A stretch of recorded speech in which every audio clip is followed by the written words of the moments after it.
ఏవండోయ్, మనందరి ఇళ్లల్లోనూ సర్వసాధారణంగా ఉండే మొక్క ఏంటంటే మనీ ప్లాంట్ అండి. ఎందుకంటే మనీ ప్లాంట్ అంటే తెలియని వాళ్ళు ఉండరు, దాన్ని పెంచని వాళ్ళు కూడా ఉండరు. మనందరికీ తెలుసు కదండి, మనీ ప్లాంట్ అనగానే అదొక లక్కీ ప్లాంట్ అని. కానీ మనీ ప్లాంట్ని ఇలా పెంచారంటే మాత్రం చాలా పెద్ద అనారోగ్యం వచ్చి మరి ప్రాణాలకే ముప్పు వాటిల్లే ప్రమాదం ఉందండి.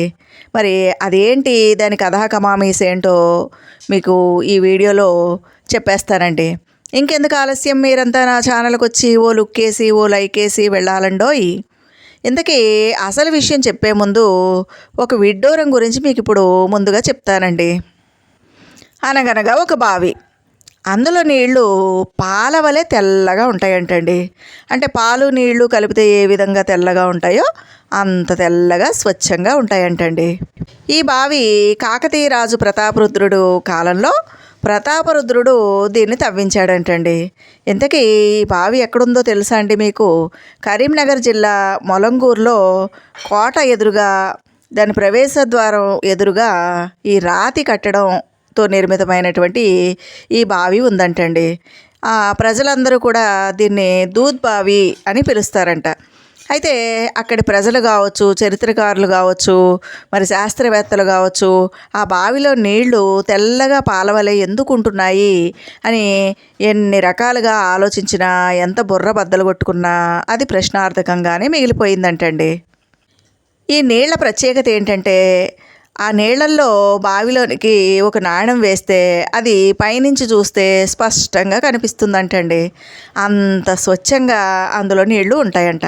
పైగా ఆ నీళ్లు తాగితే ఎలాంటి అనారోగ్యాలైనా సరే దూరం అయిపోతాయి, ఎలాంటి రోగాలు దగ్గరికి రావు అని చెప్పి ఆ పరిసర గ్రామ ప్రజలందరూ కూడా చాలా గట్టిగా నమ్ముతారంటండి. ఇంకా ఆ బావిని చూడడానికి చుట్టుపక్కల గ్రామాల నుంచి, ఇతర ప్రాంతాల నుంచి ప్రజలు వచ్చి చూసి వెళ్తూ ఉంటారంట. ఆ కాలంలో ఉన్నటువంటి నిజాం నవాబు మరి పాలు నీళ్లు కలిపిన రీతిలో ఉండేటటువంటి ఆ తెల్లటి నీటిని నవాబు గారు తెప్పించుకుని, గుర్రాలతో తెప్పించుకుని మరి తాగేవారంటండి. మరి ఈ బావిలో ఊట నీరు చేరుకోగానే తోడుకుని వెళ్లేందుకు వీలుగా రాత్రి మొదలుపెట్టి తెల్లవారే వరకు ప్రజలు ఆ బావి దగ్గర కూర్చుని జాగరణ చేసి ఆ నీళ్లు తోడుకుని మరీ వెళ్తూ ఉంటారంటండి. అయితే ఏళ్ల తరబడి చరిత్రగా మిగిలిపోయినటువంటి ఈ దూద్ బావిలో నీటి విశిష్టత గురించి మరి అధికారులు, శాస్త్రవేత్తలు, ఇంకా ప్రపంచ ఆరోగ్య సంస్థ వీళ్ళందరూ కూడా ఎన్నో పరీక్షలు చేశారంటండి. ఆ పరీక్షల్లో తేలిన విషయం ఏంటంటే, మనకి మార్కెట్లో అనేక రకాల కంపెనీల వాటర్ బాటిల్స్ దొరుకుతున్నాయి కదండి. ఆ వాటర్ బాటిల్స్, వాటర్ ప్యాకెట్స్ రూపంలో అమ్మేటటువంటి ఆ నీటి కంటే ప్రకృతి సిద్ధంగా లభిస్తున్నటువంటి ఈ దూద్ బావి నీరు చాలా శ్రేష్టంగా ఉంది, చాలా స్వచ్ఛంగా ఉంది, మంచిది ఇది అని భూగర్భ జలశాఖ అధికారులు వాళ్ళు నిర్వహించినటువంటి పరీక్షల్లో ఈ నిజాన్ని చెప్పడం జరిగిందన్నమాట. అయితే ప్రభుత్వం వారు ఈ బావి యొక్క గొప్పతనం తెలుసుకుని మరి ఈ బావిని ప్రజలందరూ దర్శించడానికి వీలుగా ఈ ప్రాంతాన్ని పర్యాటక కేంద్రంగా మరి గుర్తింపు తీసుకురావాలని ప్రయత్నాలు చేస్తున్నారంటండి. ఇంకా బావిని సంరక్షించడానికి తగిన చర్యలను కూడా ప్రభుత్వం వారు చేపడుతున్నారంట.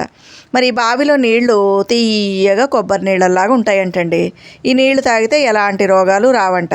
అందుకే ఇక్కడ ప్రజలందరూ కూడా ఈ నీళ్లే తాగుతూ ఉంటారనమాట. మరి మన కాకతీయ రాజులు ఎంత గొప్పవాళ్ళో చూడండి, ఎంత అద్భుతమైనటువంటి బావిని తవ్వించారో. కాబట్టి ఇంకా కరోనా సమయంలో ఈ నీళ్ళంట మెడిసిన్ లాగా ఉపయోగపడినాయి అంటండి. ఈ నీళ్లు తాగిన వాళ్ళు ఎవరికి కరోనా కూడా రాలేదంట. మరి ఎప్పుడైనా సరే ఈ ప్రాంతానికి మీరు ఎవరైనా వెళ్తే గనక ఈ దూద్ బావిని తప్పకుండా సందర్శించండి. ఇకపోతే అసలు విషయానికి వచ్చేద్దాం. మనీ ప్లాంట్ మన అందరి ఇళ్లలోనూ మనం అదృష్టం కోసం పెంచుతామండి. ఇంకా మనీ ప్లాంట్ ఎక్కడుంటే అక్కడ బోల్డంత డబ్బు వస్తుందని అందరికీ నమ్మకం అన్నమాట. ఇంకా చాలా పచ్చదనాన్ని ఇచ్చేటటువంటి మొక్క కూడా ఈ మనీ ప్లాంటేనండి. ఈ మొక్క ఉంటే చక్కగా మంచి గ్రీనరీ మన సొంతం అవుతుందన్నమాట. ఇంకా ఇది ఇండోర్ ప్లాంట్, అవుట్డోర్ ప్లాంట్ అండి. ఇంట్లోనూ పెంచుకోవచ్చు, ఆరు బయట కూడా మనం చక్కగా పెంచుకోవచ్చు అనమాట. ఇంకా ఎక్కువ మొత్తంలో ఆక్సిజన్ని రిలీజ్ చేసేటటువంటి చాలా మంచి మొక్క, చాలా లో మెయింటెనెన్స్ మొక్క అండి. అందుకని ప్రతి ఒక్కరు కూడా ఇండోర్ ప్లాంట్గా పెంచుతారు, ఇంకా ఆరుబయట కూడా పెంచుతారు. తప్పకుండా అదృష్టం కోసం, ధనం కోసం మరి దీన్ని పెంచుతూ ఉంటారండి. అయితే మనం ఆరుబయట మట్టిలో పెట్టి పెంచిన, లేదంటే కుండీల్లో మట్టి వేసి దాంట్లో పెంచిన ఎలాంటి ప్రాబ్లం ఉండదండి. కానీ చాలామంది ఇంటికి అదనపు అలంకరణ కోసం ఇంట్లో పెంచుతారండి. ఆ పెంచడం కూడా ఎలా పెంచుతారు? నీళ్ళల్లో వేసి పెంచుతూ ఉంటారండి. మనందరికీ తెలుసు కదండి, మనీ ప్లాంట్ చాలా లో మెయింటెనెన్స్ మొక్క అనమాట. అసలు మట్టి లేకపోయినా కానీ ఒక గ్లాసులో, గాజు గ్లాసులో కాస్త నీళ్లు పోసి చక్కగా 4 కొమ్మలు కట్ చేసి ఇందులో పెట్టేశారనుకోండి, చక్కగా పెరుగుతుందన్నమాట. కొంతమంది మనందరికీ తెలుసు కదండి, కొంతమంది బాటిల్స్లో, గాజు బాటిల్స్లో పెంచుతారు, కొంతమంది గ్లాసుల్లో పెంచుతారు. ఇలా అనేక రకాలుగా పెంచుతారనమాట. ఇలా పడక గది అంటే బెడ్రూమ్లోను, వంటగదిలోను, హాల్లోను, కిటికీల్లోనూ ఎక్కడ పడితే అక్కడ పెంచుతారండి. ఎందుకంటే ఎలా పెంచినా సరే ఇది చక్కగా అక్కడ అమిరిపోతుందన్నమాట. కానీ మరి మనం మట్టి నేలలో పెంచితే ఏ ప్రాబ్లం లేదు, కానీ మరి నీళ్లు పోసి పెంచితే మాత్రం అనేక సమస్యల్ని మనం ఎదుర్కోవాల్సి వస్తుందండి. కానీ ఈ విధంగా నీళ్లు పోసి ఆ నీళ్ళల్లో మనీ ప్లాంట్ని మాత్రం పెంచకూడదండి. ఎందుకంటే ఈ వర్షాకాలంలో మనకి దోమల బెడద ఎక్కువగా ఉంటుందండి. వర్షాకాలం వచ్చిందంటే మనకి ఎక్కడ లేని దోమలు ఇళ్లలోకి వచ్చేస్తాయండి. ముఖ్యంగా డెంగ్యూ లార్వాలు ఈ మనీ ప్లాంట్ నీళ్ళల్లో ఏర్పడతాయండి. అంటే డెంగ్యూ జ్వరాన్ని తీసుకొచ్చేటటువంటి దోమ మంచి నీటిలో పెరుగుతుందండి. అందుకని ఎప్పటికప్పుడు ఈ నీటిని మనం పారబోస్తూ ఉండాలన్నమాట. ఒక వారం రోజుల పాటు ఆ నీటిని అలా ఉంచకూడదండి. ఈ విధంగా నీళ్లు పోసి దాంట్లో మనీ ప్లాంట్ పెంచేవాళ్ళు మాత్రం చక్కగా ఏ రోజు నీళ్ళు ఆ రోజు బయట పారబోసి కొత్త నీరు నింపుకోవాలండి. ఎందుకంటే ఈ నీరు మనీ ప్లాంట్కి మనం వేసేటటువంటి నీళ్లు చాలా స్వచ్ఛంగా ఉంటాయండి. ఈ డెంగ్యూ దోమ లార్వాలు స్వచ్ఛమైన నీటిలోనే పెరుగుతాయి అన్నమాట. అందుకని మనీ ప్లాంట్కి ఈ విధంగా నీళ్లు పోసి పెంచితే కనుక డెంగ్యూ దోమలు ఎక్కువగా ఇలాంటి వాటిలో గుడ్లని పెట్టడానికి ఎక్కువ అవకాశం ఉంటుందండి. మనీ ప్లాంట్ని ఈ విధంగా పెట్టుకుని మనం నిద్రించేటటువంటి బెడ్రూమ్లో కానీ, మనం కూర్చునేటటువంటి చోట కానీ ఎక్కువగా పెట్టుకోవడం అంత మంచిది కాదనమాట. మీకు విషయం తెలుసా అండి, దోమలు కొంతమందిని చాలా ఎక్కువగా కుడుతూ ఉంటాయండి. అసలు దోమలు మనల్ని కుట్టడానికి ముఖ్యమైనటువంటి కారణం ఏంటంటే మనం ధరించేటటువంటి బట్టలేనండి. దోమలు లేత రంగు దుస్తుల కంటే ముదురు రంగు బట్టలు ఎవరు వేసుకుంటారో ఆ బట్టల్ని వాళ్ళని ఎక్కువగా ఆకర్షిస్తాయంటండి.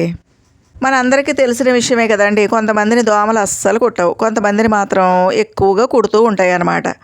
మరి ఇలా దోమలు కుడితే మలేరియా, డెంగ్యూ ఇలాంటి రోగాలన్నీ కూడా వస్తాయండి. అయితే అందుకని ఈ వర్షాకాలంలో మనం పూర్తిగా కప్పి ఉండేటటువంటి బట్టల్ని ధరించడం అలవాటు చేసుకోవాలి. ముఖ్యంగా పిల్లలకి ఇలాంటి బట్టల్ని వేయాలండి. ముఖ్యంగా డెంగ్యూ వ్యాధికి కారణమయ్యేటటువంటి ఏడిస్ దోమ కాళ్ళను కుడుతుందంటండి. మడమ, అరికాళ్ళు ఆ ప్రాంతాల్లో కుడుతుందన్నమాట. అదే మలేరియాకు కారణమయ్యేటటువంటి అనాఫిలిస్ దోమ అనుకోండి, చేతులను కుడుతుందన్నమాట. ముఖ్యంగా ఈ డెంగ్యూ వ్యాధికి కారణమయ్యేటటువంటి దోమలు ఇలా నీళ్ళల్లో పెరుగుతాయి. కాబట్టి మనీ ప్లాంట్ని ఇలా నీళ్ళల్లో పెట్టి మాత్రం ఎట్టి పరిస్థితుల్లోనూ పెంచకండి. ఇది చాలా ప్రమాదకరమైన వ్యాధి అండి, డెంగ్యూ వ్యాధి అనేది. కాబట్టి డెంగ్యూ వ్యాధి ఒకరి నుంచి ఒకరికి దోమలు కుట్టడం ద్వారా చాలా తొందరగా వ్యాపిస్తుందన్నమాట. ఇంకా ప్లేట్లెట్స్ తగ్గిపోవడంతో పాటు ఇంకా అనేక రకాలైనటువంటి అనారోగ్య సమస్యలు తలెత్తుతాయండి. కాబట్టి మనం ఈ విధంగా మనీ ప్లాంట్ని పెంచకూడదండి.